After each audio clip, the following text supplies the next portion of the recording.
Namaskar.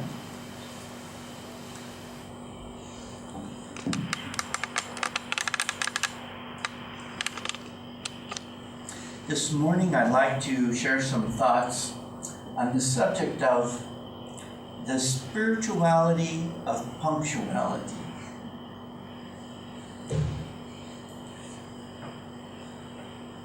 There's a quote, I can't remember who it's from, but it basically says, I like to be on time, but usually there's no one there to appreciate that I was there on time. Our perception of time is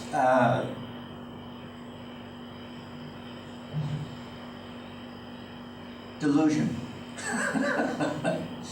If we go to the deepest understanding of life's reality, we realize that there is no such thing as time. God's consciousness is the beginning and the end all at once. And we have a very linear sense of time, but in reality there is only now. And now includes the past and the future. As we describe them in terms of like looking at a landscape, you look at it from one direction or another, but in reality it's one whole.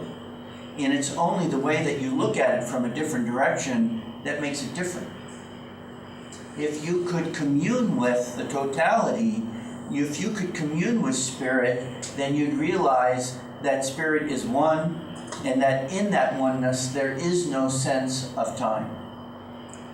Well, okay, but as a practical matter, here we are on planet Earth and experiencing this limited state of consciousness, which we call the human experience.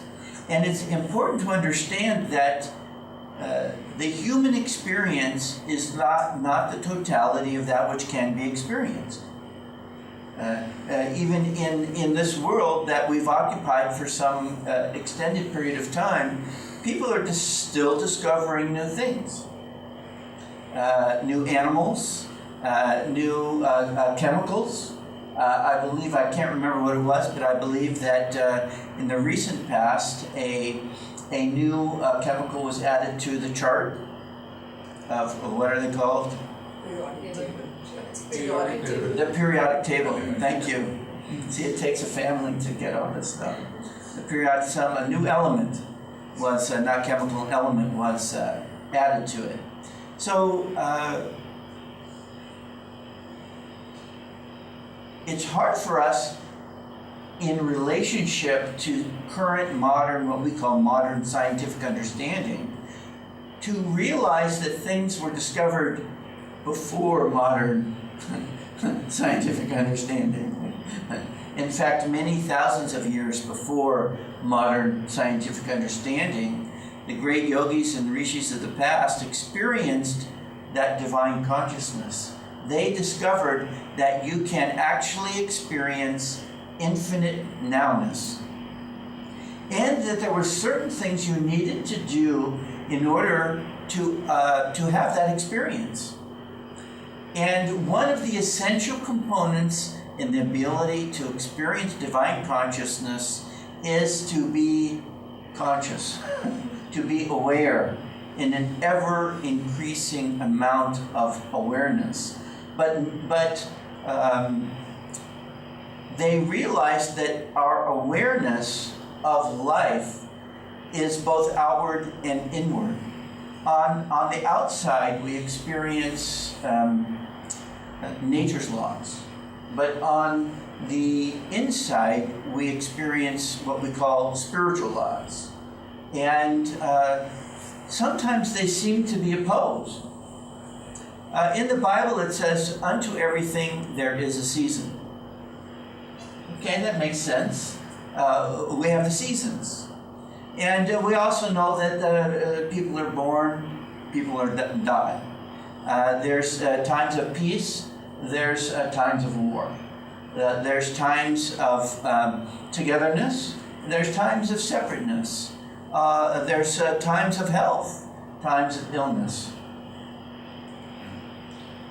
And so we might say that life is a series of things.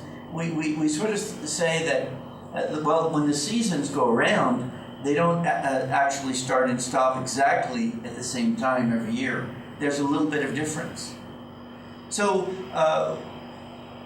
cultures are created in reaction to interaction with other people and in the culture's understanding about life in many ways. And so we see in cultures around the world that people have different views of time. In some cultures, they don't even use words that describe hours and minutes. You can imagine an Aboriginal society that has no clocks, no watches. The only sense of time is the motion of the sun during the day, and even that during different seasons, it's longer and shorter. And so there's a certain natural adjustability to the flows of nature. And in many ways, the yogis would support this. Say, yes, flow with nature. Attune yourself to the current realities. There is a truth. There is a dharma. There is a positive presence in every moment of life. And you can, if you would tune yourself to that, that establishes a right action in life. Action that leads to freedom and expansion of consciousness rather than the shrinking of consciousness. Okay, that's good. But in some businesses, in Western culture, I will generalize now and say, in Western culture, there's some places where if you show up late, you're fired. Maybe you get away once or twice, but not much patience. You're late, you're gone. You don't show up, hire someone else. Now there's other cultures who, when they say, okay, let's meet at 9 o'clock, they mean, 10 or 11. Oh, wait. I see a lot of smiles. Is that culturally? I'm getting a connection here. Indian culture, there's quite a bit of, now, I can see some positive, people don't get upset if you're a little late. That's good because if you walk into university class and you're late, you get yelled at. You may get penalized, detention, extra assignments. Or, I did this once in class. I locked the door at starting time. I wanted to make this point and to talk about this subject, so I locked the door, and they're banging on the door. They didn't know what to do out there.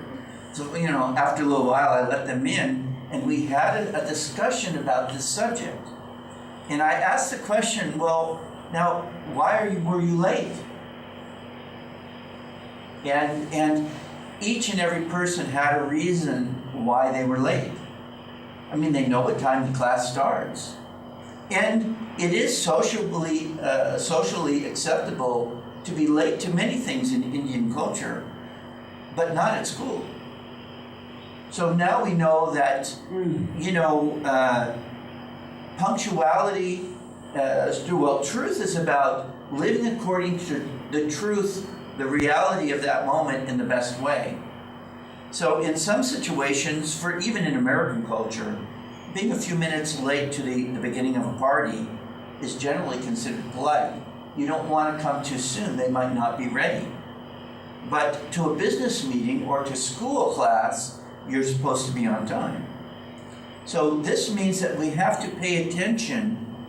We have to pay attention to the truth of the moment. And this is a spiritual reality. Is the truth of the moment is in some situations in life, it's okay to be late. And in fact, late is not late, it's polite. But in other situations, it's absolutely not correct to be late. And in fact, when you're late, what you're saying is something very negative. You're saying, I don't really care about you, that my life is more important than your life. And even potentially more disastrous than that is you said you would be there and you weren't. This has to do with the power of truth in your life. You lied.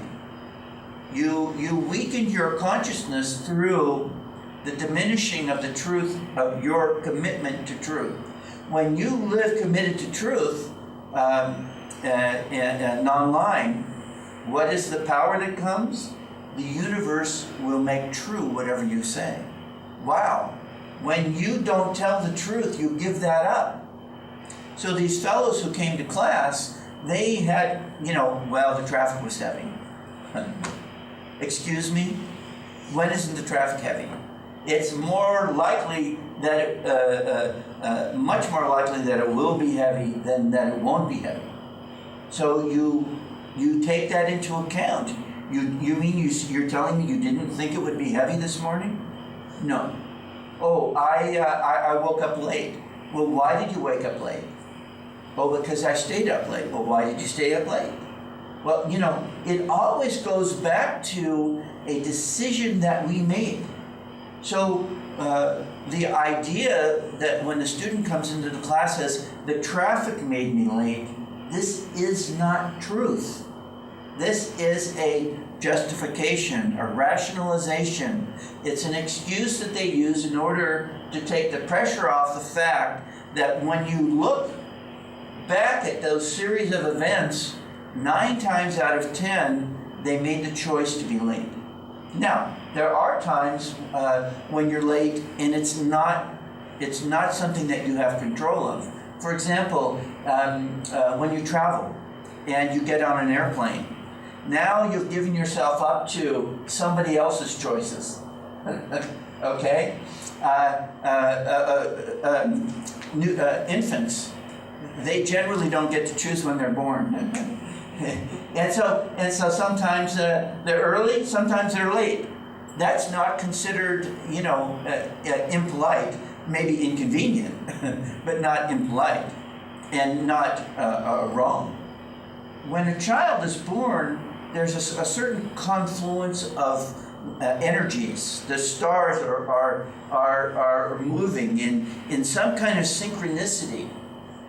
And so we realize, again, this is an example of truth not being aligned to man's view, to the clock on the wall, but to a larger sense of truth.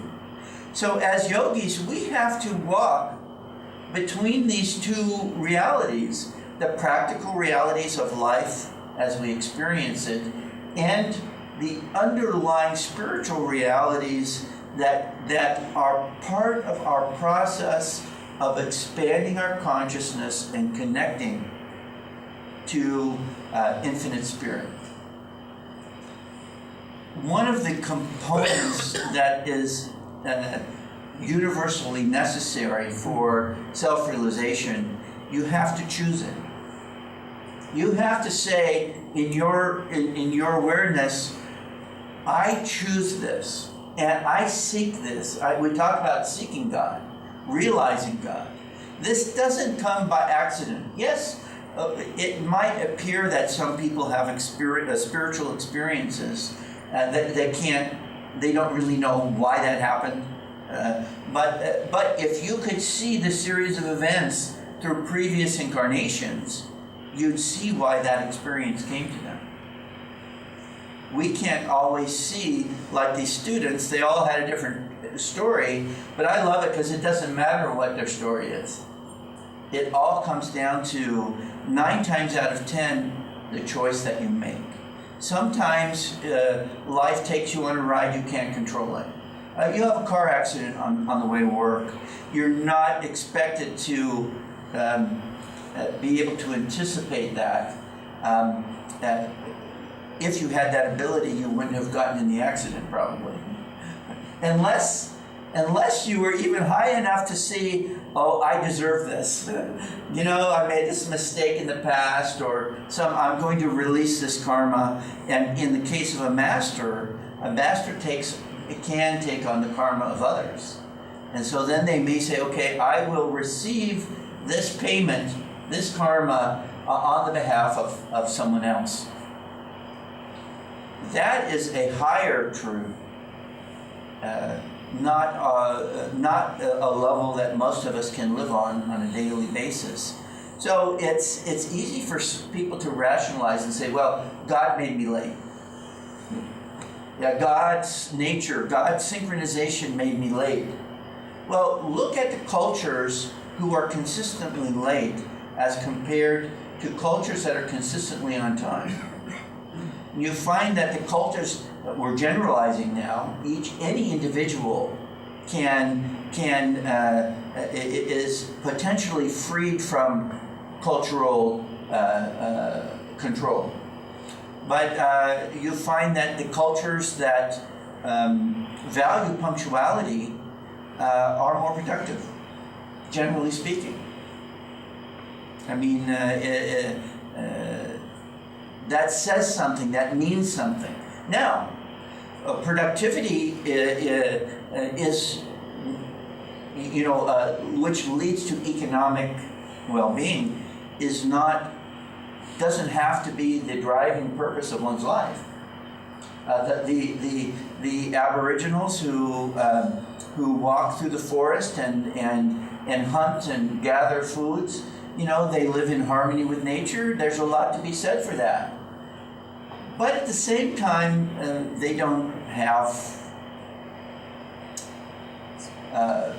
dental care. Their dental care is, does it hurt? Okay, let's try to yank it out with who knows what. They don't have access to insurance and the various comforts that we've created through the benefits of our group efforts. And while those things don't determine happiness by themselves, they do provide a platform on which we have greater access to more choices. And one of the things that's commonly said when we talk about why people don't seek God, when people are so concerned with eating, then it's very difficult for them to spare the time for God, at least psychologically speaking. When people have a little bit of free time, then they have time to think about non-essentials. And this is interesting. When we look at the people that our Sangha serves, we find that we serve people who have the time, even though they claim that they often are too busy. How many of you said, I'm too busy to meditate? No. We are too distracted to meditate. And we make the choice to let these other things distract us and not to focus ourselves. But the reality is that there's a great advantage to not having to worry every day about that you're going to have food on the table, that your shelter is going to be sufficient, that health care is available should you need that. It gives us many advantages. And one of the advantages is that it gives us the greater ability to make conscious choices about our lives. And in those conscious choices is the power to perceive God's presence. So when we talk about punctuality, we're talking about an essential core view of life. Let me ask you this. Well, in the spiritual life, we say God is everywhere, right? So God is within us. God is within the instructor, the doctor, basically every person that we make an appointment for, or any time we've made we've said, I'm going to be such and such a place at such and such a time. We've made a commitment. Who's going to be there when we get there? God is going to be there. Now, if you had an appointment with God, when would you arrive? Just in time? Late? Before time. And this is the truth. Is in the positive side of Western culture, because there's other sides too. If you're not there early, you're late. And when I did the martial arts training, they said, look, if you're not being to class on time, doesn't mean that you just got in the door. It means that your uniform is on, you've stretched your body, your mind is completely attentive to the moment, you've forgotten, left other things behind. It's a totality of consciousness. It's not just the body was in the door, I made it. If the body was just in the door and you just made it, you were late. And I experienced this many times throughout the years, that the greatest time to perceive God's presence is before it starts or after it's finished. And the real devotee wants to get there as early as possible and doesn't want to leave. We've all experienced this. When we have a great satsang, nobody wants to go home. Yeah, you just felt, oh, this is so nice. I don't want to go. I've experienced it. I've seen this. I remember even back in the 70s, one of the fellows who was teaching at the time, he was actually the best teacher that we had besides Swamiji. Now, unfortunately, he didn't stay at Ananda. Had he stayed at Ananda, he probably might have succeeded Swamiji. I mean, he really had the talent to communicate well. And because of that attunement, stuff used to happen in his classes. And one time, at the end of one of his classes, they were meditating, and then usually everybody gets up. But I observed that he and one other person kept sitting there. They wouldn't keep sitting there if something good wasn't happening. Yeah. And then later I asked the other person, so she said yes. I really felt, something special happening.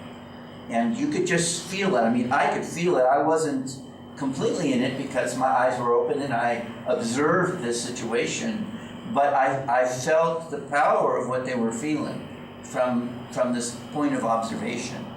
And I can just tell you it was my practice. If Swami was going to be there, I went as early as I thought could be even remotely considered to be polite. I would come thinking, well, I'll help set up the chairs. And I was happy to set up the chairs, but I also hoped that maybe Swamiji would show up early. And there was often a pre-satsang satsang. And it could just be seeing Swami's face, but oftentimes there was other things that took place. And the thing that I'm talking about is our interest in living in truth, and our level of commitment to that. And punctuality is an outward expression, but a powerful controlling. We talk about tapas, we talk about willpower. Punctuality is a great place, and truth. It's connected to so many central things that are beneficial for our spiritual growth. So if you say you're going to be somewhere, you should be there. That's truth. That's Dharma. If you're not sure, be careful about the way that you say it. You can say, well, I'll try to be there. Or, and if you give your word, you say, because this is culturally a real challenge in India is the word definitely. I'll definitely do it. And we know that the word definitely in Indian culture means I don't really want to tell you the truth of how I'm, my point of view. So I'll soften the blow by saying definitely. And this really sucks the power out of the truth of our word, which represents a diminishing of our life force, our energy to accomplish anything, to say nothing of accomplishing oneness with infinite spirit. So when we, and this is an interesting thing, there was a fellow at Mount Washington who was constantly getting into little problems, little accidents and little this. And Yoganandaji said that he had a commotion consciousness, that his consciousness was drawing these. And eventually he got sort of straightened out and it stopped happening. Interestingly enough, Rajasi Janakananda also had a tendency, he just wouldn't pay attention to certain things.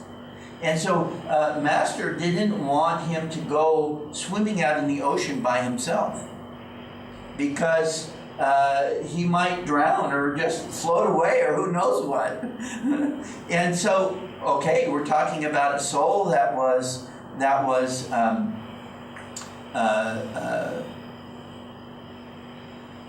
very, was about to become freed in infinite spirit, become a siddha. So he had to be a jivan mukta.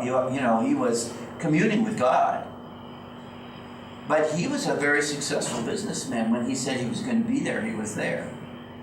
But at other times when he would relax himself, he had no responsibilities, then he could disassociate with sort of the practical stuff of daily life, which is very different than irresponsibility.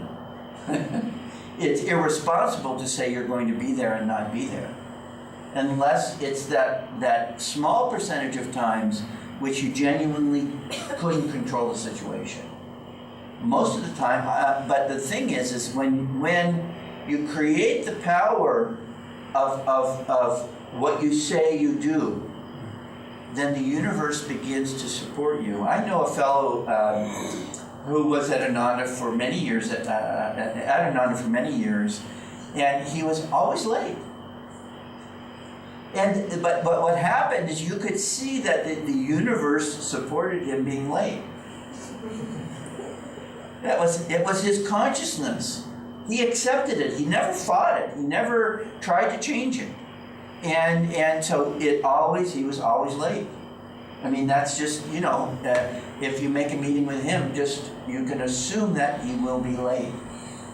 Okay, I can forgive him for that, but his power to accomplish his goals in life was diminished because of that. Remember all the stories of the rishis when they would get upset and curse people, and why they would do that, another subject. But once they gave their word, they couldn't take it back. They could sometimes adjust it slightly, but they couldn't take it back. It became binding. That's a great power. And something that we give up when we practice not speaking truth. Imagine if you were to say, with that power, I'm one with you, Lord. Yes? Boom. That's Master said. If you said you were one with God, you would be one with God if you were a soul of truth. If you were completely there. Remember, Jesus said if he had but faith, he could move mountains. The power of our truth. And in punctuality, we practice the power of our truth. It's a very simple way to be aware of standing up for your truth. If you say you're going to be there, be there. And in that, we're showing our respect for others. We're saying, I respect you. I value your time. Imagine if you had an appointment with God, and God is the most respectful, so God is, patiently waiting.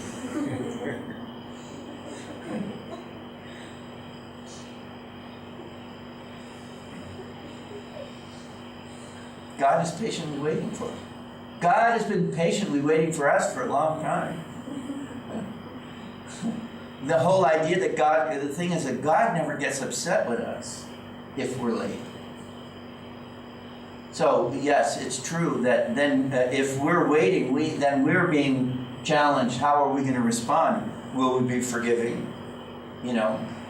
Okay. But when you have children, you have to train your children. It's not your job to be forgiving all the time. Or you can forgive them, but you still have to discipline them. You have to train them. And God is training us. And the way that we're trained is the law of karma.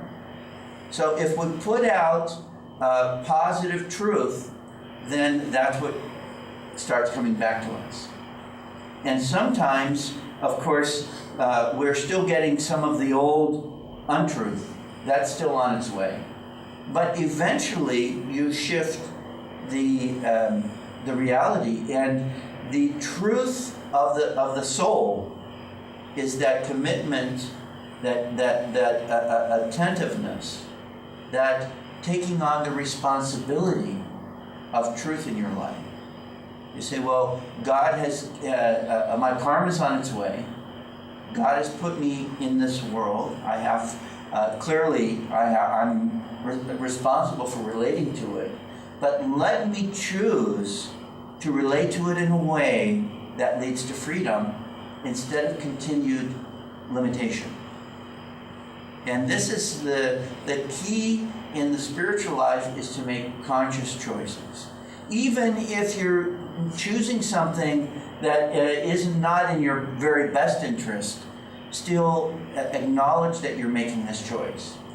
And give it to God. Blame God. Say, Lord, look, I know I shouldn't go to the movies. I should go meditate. But I'm not saying it's always wrong to go to the movies. I'm just saying that as an example. Okay, because meditation would probably, in many cases, be better than going to the movies. But, Lord, you've made me so restless. You've put me in this world that is so agitating to me that I need a break. I need some entertaining agitation instead of not so entertaining agitation. But here's the key. Bring God with you. Bring God with you to the movies. If you make a mistake in life, bring God to that mistake and say, Lord, oops. And then he goes, and then at least you can go, we oopsed. Lord, we oopsed together. And gradually in this relationship, we begin to be more aware of the spiritual value of all life circumstances, and then to raise that value to higher and higher levels.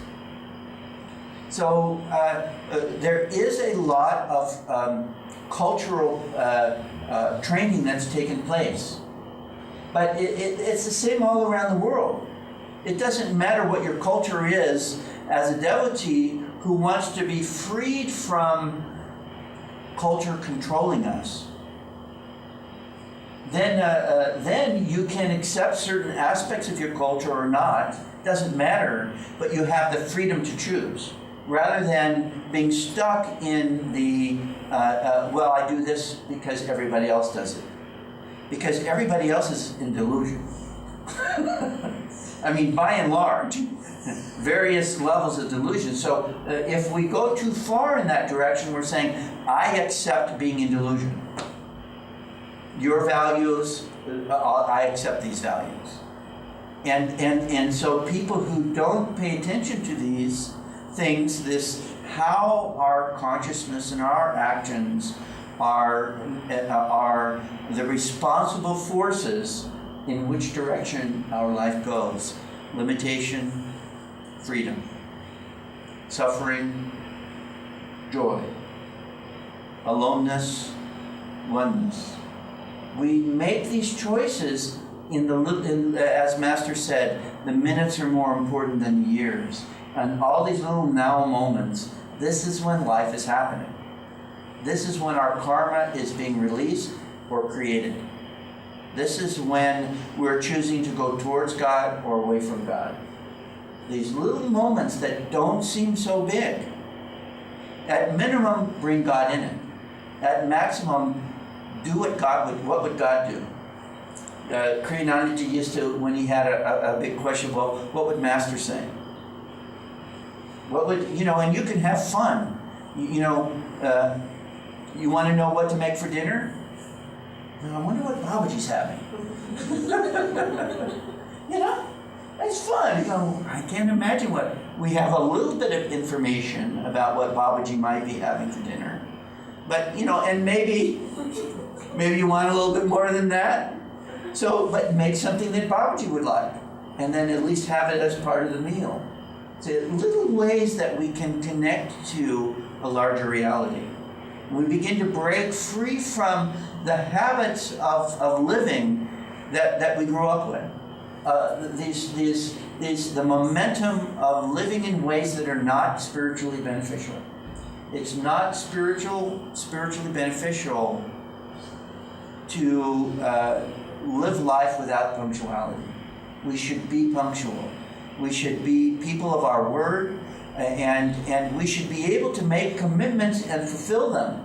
And what do you think of when a person that you know over an extended period of time is always on time? What is your expectation of them? That they will continue to be on time. And in fact, if they then weren't on time, you'd be concerned. Maybe something bad has happened. Because I know that this person's always on time. That makes this person reliable. So when we think about our relationship with God, do we want God to think that we're reliable? Are we reliable devotees? Are we always connected to that relationship? When we commit ourselves to our relationship with God, are we punctual?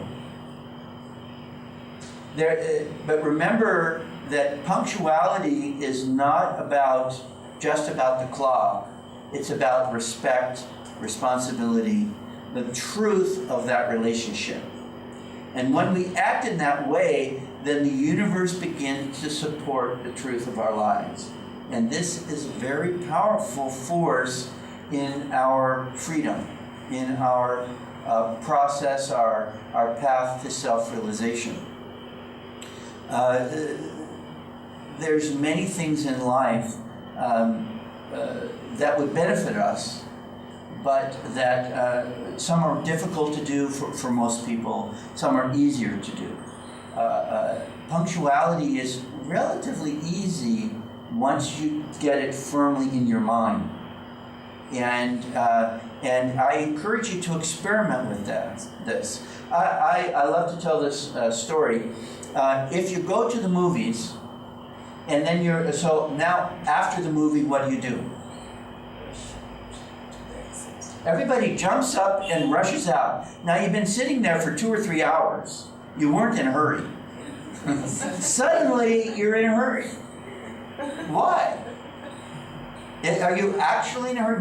For most people, there's not, an emergency to get out as quickly as possible. And yet, under that group energy, that it's almost like the same as a mob. It's like everybody else is going, I gotta get up and go.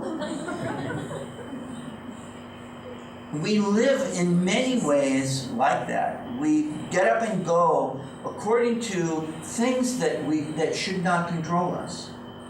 So experiment with this. The next time you go to the movies, you may catch yourself starting to get up, or even if you've already gotten up, go back and sit down, and just sit there for a minute or 3.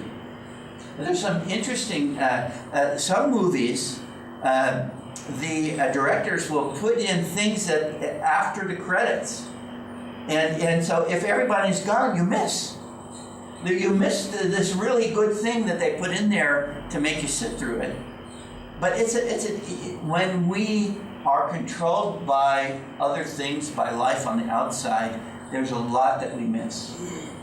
And learning to sit is for a few minutes, and to recognize the pull, to recognize the tendency to be pulled by the world, to act in ways where we're not making a conscious choice.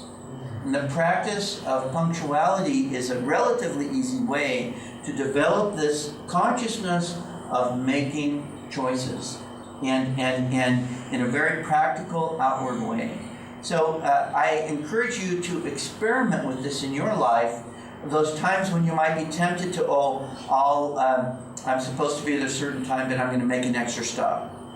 Or I'm going to leave late. I'm not going to start preparing to leave early enough. And that's okay.